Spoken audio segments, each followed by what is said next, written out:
What are your 2025 predictions? Crystal ball. But we did have an agreement that if these are completely wrong, you're going to take down this YouTube, okay? So my prediction for 2025 is, contrary to a lot of popular belief, prices are not going down. The rate of appreciation, it's going to be a lot like 24. The rates of appreciation, not a whole lot of change.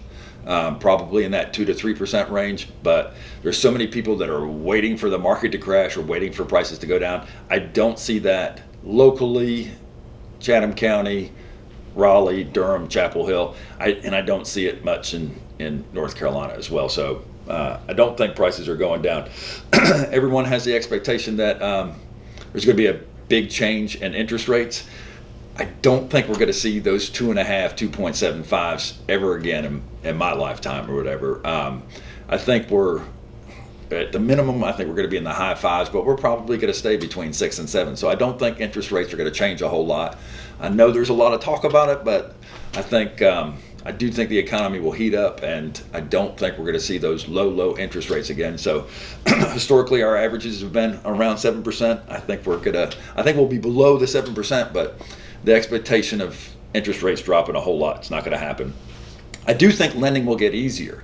I think because interest rates are higher, I think people are going to get more creative with some different plans. And I know it's extremely difficult for people to get loans right now. You got to verify it with your income. You have to be making money. But I do think lending itself will generally get a little bit easier and smoother in 2025. I think the number of sales are going to be down because the prices are going up and because there's still a stick in the spokes as far as nobody wanting to give up their 2.75 and buy a replacement and then go to 6.25 or 6.5. I think sales overall are going to be relatively mild and flat. I do think some commissions will go down, and I know that's not a good thing for me to be saying, but as far as the NAR settlement and buyer's agency agreement, I think there are some people that try to stick to their 3%, and that's what they want to represent a buyer. But if it's an $800,000 house and somebody says, look, if I'm going to hire you as my buyer and I'm only going to pay you 2%, I don't think the average agent's going to say no to that. That is still a lot of money. I think they're worth every penny, and the better agents get what they can negotiate and what they deserve. But I think overall on the buyer side, I do think there's going to be some pressuring of commissions to go down in that regard. The number of agents is going to go way down. I think NCAR and NAR is a little bit optimistic. They're thinking that there's not going to be a whole lot of change. I think we're going to have a 15 to 20% culling. I think you'll see it in February. There's going to be a lot of people that struggled in 2024 that didn't have a good year, and there's a lot of bills that you have to pay in January and February to be a licensed agent throughout 2025. It's somewhere, it's easily around $1,000 that you have to pay for, and I think some people are going to go, maybe not so much. That's not the career for me. I don't think you're going to see as many part-time agents or people that are just doing it on the side. I think that's one of the good things. Our profession is going to be more professional, and if someone is in it, they're going to be in it full-time, and they're probably going to be a really good agent. The Sun Belt is hot. I think if we're looking at a national trend, you're going to see a lot of people moving to the Southeast.